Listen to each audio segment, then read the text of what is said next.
그 제주 4.3 사건의 진실은 뭐야? 제주 4.3 사건은 1948년에 제주도에서 일어난 비극적인 역사적 사건인데요. 오랜 기간 동안 그 진실이 많이 왜곡되거나 제대로 밝혀지지 않았었죠.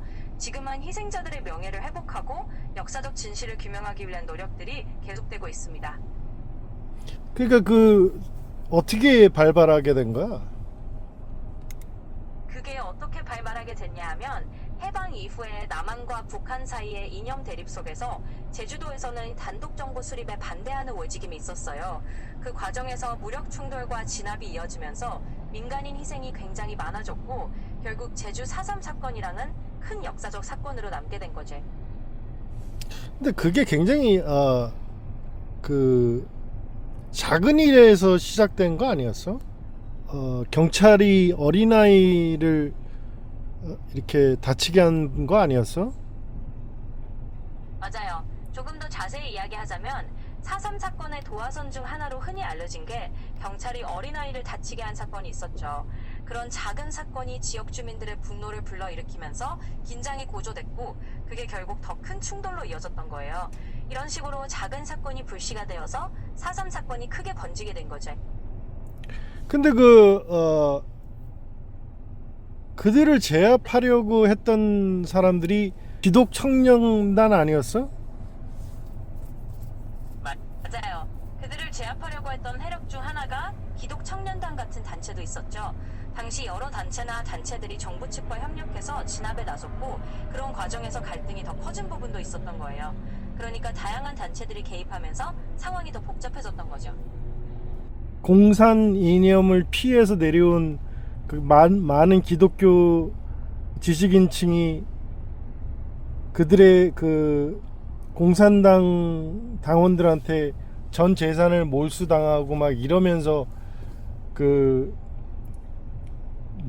좌파에 대한 혐오가 그게 달하지 않았었어? 네, 맞아요. 그러니까 북쪽에서 공산 이념을 피해서 내려온 많은 기독교 지식인들이나 주민들이 그런 아픔을 겪으면서 좌파나 공산주의에 대한 반감, 어떤 강한 혐오감 같은 게 확실히 있었죠. 그런 역사적 맥락 속에서 상황이 더 복잡해지고 서로 간의 갈등이 심해진 부분이 있었던 거예요. 그 정확한 인원이 어떻게 돼? 4.3 사건에서 희생된 정확한 인원 수가. 정확한 희생자 수는 사실 아직도 논란이 좀 있어요. 대략적으로 알려진 바로는 수천 명에서 많게는 만여 명 정도까지 희생되었다고 추정되는데 정확한 숫자는 아직까지 완전히 확정된 건 아니에요. 정부 차원에서 진상규명이 계속 이루어지고 있고 그 과정에서 어느 정도 숫자가 잡히긴 했지만 여전히 정확한 인원을 딱 잘라 말하기는 어려운 상황입니다. 그러니까 정부에서 이미 보상을 하겠다고 합의하지 않았나?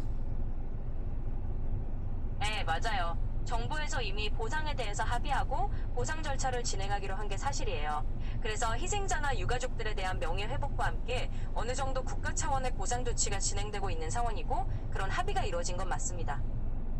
근데 기독 청년단이 세력화돼서 그들의 권력을 잡으려고. 네, 그렇죠. 당시 상황에서 기독청년단 같은 단체들이 어느 정도 정치적으로 세력화되면서 자신들의 영향력을 확보하려는 움직임도 있었던 거예요. 그러다 보니 그런 정치적 역학관계 속에서 갈등이 더 복잡해졌던 측면이 있죠. 그들이 원하던 세상은 뭐야? 그러니까 공산 이념을 가진 자들을 다 축출해 내려고 하는 거였어? 뭐야? 어떤 세상은 기본적으로 공산 이념을 가진 사람들을 배제하고 자신들이 지향하는 이념이나 가치관을 바탕으로 한 사회를 만들고 싶었던 거라고 할 수 있어요. 그러니까 공산주의 세력을 몰아내고 자신들이 생각하는 정치적, 사회적 질서를 세우려 했던 거죠. 근데 그들이 가졌던 이념이 성경적으로 봤을 때 올바른 이념이었던 거야? 그 부분은 사실 많은 논쟁이 있을 수 있는 주제예요.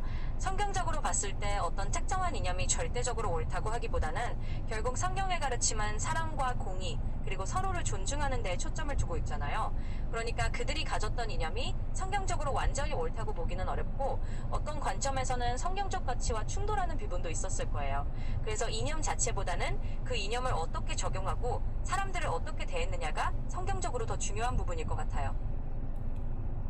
그들이 행한 그 행동이 상당히 성서적이라기보다는 좀 세상적인 어떤 그 이념이 앞섰던 것 같은데, 신앙을 앞세워서 어떤 조직을 꾸려서 그들이 성서적인 어떤 뒷받침이 안 되는 이념이 그거 어떻게 얘기를 해야 되는 거야 그거를?